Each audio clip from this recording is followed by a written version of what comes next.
c'est quoi les 5 moyens? Qu'est-ce que tu fais? On t'entend, hein?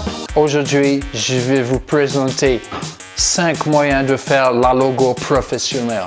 Dans cette vidéo, je vais vous présenter 5 ways to make a professional logo. Putain, je pourrais faire une chaîne francophone. Aujourd'hui... Francophone? Anglophone. Anglophone, ouais. Aujourd'hui, je vais vous présenter 5 ways to faire la logo professionnelle. J'ai oublié de parler des coachings et tout. Donc, ah oui, si tu veux que je te coach, tu m'appelles pendant une demi-heure, on regarde tes objectifs, on définit tes objectifs, et puis je vais t'aider à les atteindre. Si tu veux qu'on continue ensemble, on continue ensemble, et là, je t'aiderai à les atteindre sur le long terme. Donc, tu peux prendre un coaching de 1, 2, 3 mois en fonction des objectifs qu'on aura déterminés ensemble, et moi, je vais t'aider à les atteindre. Si c'est avoir des clients, si c'est trouver un job, trouver un stage, etc., etc. Ensuite, tu peux regarder dans la description, j'ai fait une formation sur le logo. Donc là, il y a 9 étapes que j'ai créées pour t'aider à faire un logo professionnel. Donc c'est des étapes step by step. Si tu appliques chacune des étapes que je te montre dans le logo, tu pourras obtenir un logo professionnel. C'est pour te faire gagner du temps, être efficace et puis surtout être sûr d'avoir un logo qui fonctionne pour ton client. Donc si tu es intéressé, dans la description, là on va passer derrière mon écran et je vais vous montrer avec des exemples concrets de logos que j'ai fait, tout ce que je vous ai expliqué juste avant. Ouais. Ben oui. Ben oui. Ça y est, c'est bon, j'ai mon intro. Maintenant, je vais passer derrière l'écran. Non, mais on m'entend. Non, mais je vais enlever. Je vais t'enlever, t'inquiète. Number 1, l'effet miroir. Donc, quand tu fais la création de ton logo, tu fais un effet miroir. Parce que toi, quand tu lis un mot, quand tu lis une forme à l'endroit, ton cerveau, il la recorrige correctement dans sa tête. Tu vois, même s'il y a un petit défaut, vu que tu la vois à l'endroit, ton cerveau, il va la corriger inconsciemment. Par contre, quand tu inverses les choses, les mots, ça devient des formes, ça devient plus des mots, des lettres. C'est plus ton cerveau qui analyse, mais ton œil. Et à partir du moment où c'est ton œil qui analyse, et là tu améliores ta capacité à équilibrer les trucs. Tu vois que là, il est équilibré. En fait, c'est harmonieux. Il n'y a pas de choses qui se baladent à droite, à gauche. On va essayer de le faire un peu différemment. Hein. Je vais te le remontrer, je vais te le remettre à l'endroit. Mettons que ça, ce soit hop, un peu comme ça. Mettons que ça, avocat associé, il soit un peu là. Gartner, peut-être qu'il va plus comme ça. Là, quand tu le vois comme ça, tu te dis bon, ouais, ok, il est cool. Je vois qu'il y a un G, je vois qu'il y a marqué Gartner associé. Ça a l'air plutôt bien foutu. Mais tu vas voir que tu le mets comme ça. Et là, quand tu le vois comme ça, ça part trop dans tous les sens. On a ça qui s'échappe trop à droite. On a des vides qui sont un peu dans tous les sens. On est un peu paumé. Donc moi, en fait, quand je finalise un logo, ce que je fais, c'est que je le fais à l'envers. Une fois que j'ai mon idée qui me plaît, je me dis, bon, j'inverse tout. Et puis maintenant, je le finalise. Je fais en sorte que de ce côté-là, que la forme, elle me plaise. Donc je fais en sorte que là, on ait la même ouverture, que ça, ce soit aligné. Et là, tu l'équilibres un peu. Donc là, tu sens que moi, je trouve que là, c'est un peu trop haut, donc on baisse un peu. Et là, on retrouve un équilibre. Voilà. Là, on a le logo que j'ai déstructuré et que j'ai pas travaillé en effet miroir. Et là, on a le logo que j'ai travaillé en effet miroir. Tu vois, de face, on est moins choqué. Quand tu les mets à l'envers, tu vois clairement que celui-ci, il est désarticulé, alors que celui-là, à l'envers, il marche bien. Et ton logo, dans la vie de tous les jours, il sera pas toujours vu à l'endroit. Tu vois, par exemple, tu vas donner une carte de visite, ton logo il sera à l'envers, ton logo il sera sur une vitrine, les gens qui seront à l'intérieur de ton magasin, ils vont voir ton logo à l'envers. Si tu le penses que dans un sens, ton logo il va marcher que dans un sens. Il faut que tu le réfléchisses dans tous les sens possibles. Et il faut que dans tous les sens possibles, il puisse garder une bonne harmonie. Celui-ci de face il marchait, mais à l'envers il marche pas, alors que celui-ci marche bien. Tu vois, on a une dynamique qui est très cohérente. Number 2, plisser les yeux. Il y a une autre technique que tu dois appliquer et que tu dois faire en même temps que l'effet miroir, tu vois. Pendant que tu inverses ton logo, toi, ce que tu fais, c'est que tu regardes ton logo en plissant les yeux. L'idée, c'est de voir flou et de plus lire des mots, de plus lire des formes, mais de lire des masses. Et comme ça, en voyant flou, tu vois, là, je le fais, ça te permet vraiment d'avoir des masses plutôt que des formes très précises. Et ça marche aussi avec la mise en page de catalogue, d'affiches, de tout ce que tu veux. Parce que là, floute-le en même temps, là, tu vois. En floutant, il fallait que le A soit quand même bien proportionné par rapport au pèse. Parce que le logo Apèse que tu vois, c'est un logo assez rectiligne. Le P, le A, le S, le E, on n'a pas des H, on n'a pas des Z, on n'a pas des Q. On est sur des trucs très réguliers. On obtient une sorte de redondance de la forme. Et quand tu floutes, tu vois des sortes de points avec le E, le S, etc. Et l'idée, c'était vraiment de créer un point beaucoup plus gros que les autres, un A, mais qui dépasse pas, tu vois, qui soit harmonieux. Donc c'est un peu le même principe. Donc moi, quand je fais des logos, je fais quand même mon effet miroir, tu vois. Et en faisant mon effet miroir, je floute, tu vois. Et tu vois que ce logo, à l'envers, il marche aussi. Voilà. Donc, le flouting, le flou gaussien oculaire, oh, tiens, on va l'appeler comme ça, le flou gaussien oculaire. Donc, c'est une technique que tu dois appliquer. Number 3, the negative space. Ensuite, ce que je peux t'inviter à faire, c'est de gérer correctement l'espace négatif. Donc, qu'est-ce que c'est que l'espace négatif? C'est les zones où il n'y a rien. Voilà, c'est les zones de vide. Mais les zones de vide, en design, elles n'existent pas. Parce que le vide, attention, ça va être ultra philosophique ce que je vais te dire. Et le vide, visuellement, toi, tu te dis, bon, bah, il n'y a rien. Mais c'est ton cerveau qui parle. Ton œil, lui, il voit pas rien. Il voit là, par exemple, dans ce logo, les zones de vide, elles sont là. Elles sont là, elles sont là, elles sont là, là et là. On a cette barre qu'on ne voit pas d'ailleurs.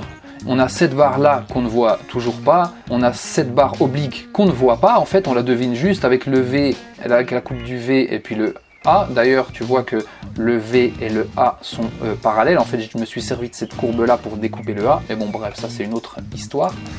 Du coup, voilà, le fait d'avoir des espaces négatifs en dit long sur ton logo. Toi, ton cerveau d'humain, il va se dire, bon, bah, il n'y a rien, c'est du vide. Mais ton cerveau visuel, il va dire, si, il y a de l'espace libre. Et l'espace libre, dans ta rétine, c'est quand même quelque chose qui existe. C'est presque philosophique ce qu'on est en train de se dire aujourd'hui. Et ensuite, les espaces négatifs, ils sont très importants dans le E.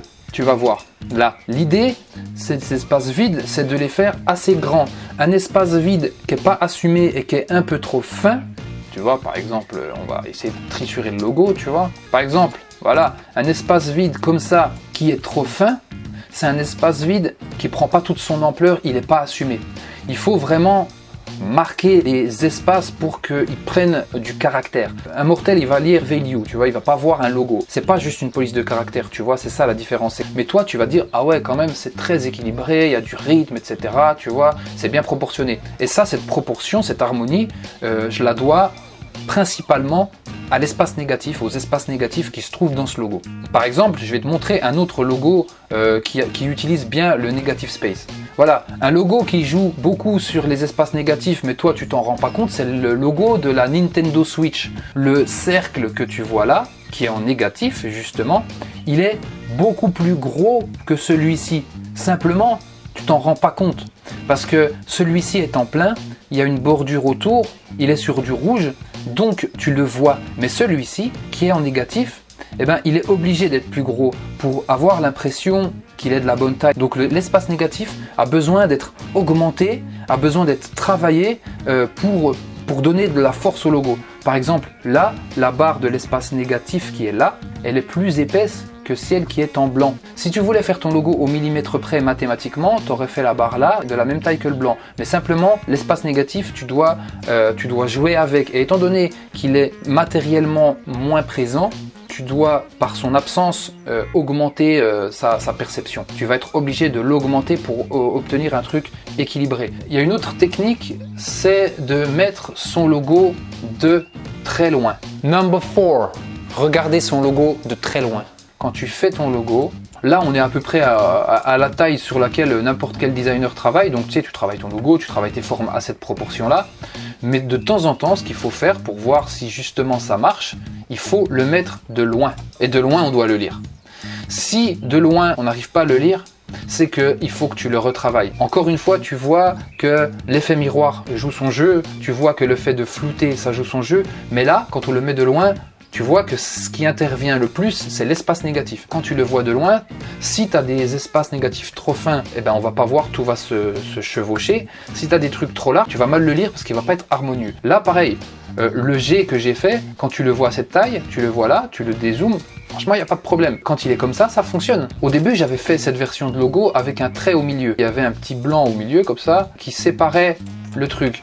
Mais en fait, je me suis rendu compte qu'en faisant mes essais de dézoomage, on avait un truc qui se perdait, c'était pas top. Donc tu vois que là, le negative space aussi est quand même bien foutu. Voilà, si je le mets à l'envers, il fonctionne, et puis il fonctionne de loin et à l'envers. Donc voilà, il faut imaginer ton logo qui sera sur une appli. Donc quand il sera sur une appli, il sera en tout petit comme ça. Donc celui-ci, il fonctionne de loin, on lit même Gustave de loin. Number 5. Tester son logo en monochrome. Dernière petite technique, c'est de faire en sorte que ton logo, il fonctionne bien en monochrome. Bah tout simplement, ton logo, quand tu le mets en une seule couleur, eh ben, il doit fonctionner. Voilà. Si tu as trop de fioritures, trop de dégradés, des petits trucs, des petits éléments, puis quand tu le passes en noir et blanc, tu n'arrives plus à lire les trucs, c'est que ton logo il est raté. Je sais pas, je pense notamment à un logo qui a trop de petites formes, par exemple, un logo avec des petites arabesques, des petites formes, des petites feuilles, des petites subtilités comme ça. Quand tu le mets en noir et blanc, et quand tu le mets de loin, il va pas trop marcher. Le fait de faire un logo qui marche en monochrome, c'est un des trucs, une des sécurités qui va te permettre de proposer un logo réussi. Encore, je vais te montrer encore un petit exemple de monochrome. On a ce logo de l'Olympique Lyonnais que j'ai fait dans une des vidéos précédentes. Celui-là, il est quand même assez compliqué. Tu te dis comment je vais le passer en monochrome? Si en monochrome, il n'avait pas fonctionné, ça aurait été un logo raté. En fait, quand tu fais un logo, t'en fais pas qu'un seul, t'en fais plusieurs. Tu vas travailler sur celui-ci qui va te prendre le plus de temps en couleur, mais après, tu vas devoir bosser sur celui-là. Et des fois, la version monochrome, bah, ça fonctionne pas, tu dois modifier des trucs, et du coup, c'est un autre logo à part entière. Donc, je vais relire mes petites fiches. En 1, il faut que tu fasses des effets miroirs à ton logo.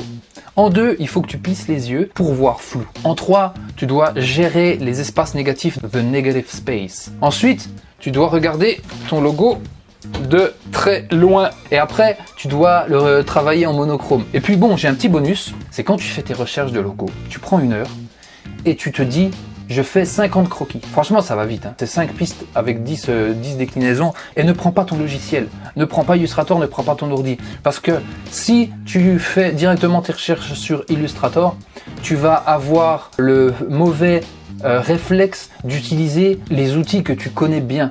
Par exemple, tu vas faire un logo, tu vas dire bon bah moi je connais trop Pathfinder, je vais utiliser Pathfinder, cet outil machin, cet outil plume, je le maîtrise pas bien, tant pis, je vais faire le logo comme ça. Et du coup, tu vas faire des logos qui sont que tributaires de tes capacités techniques. Alors que quand tu fais des croquis à la main, c'est pour ça que c'est quand même important de dessiner. Il y a des designers qui me demandent si c'est obligatoire de savoir dessiner quand tu es graphiste, designer, etc. Obligatoire, non.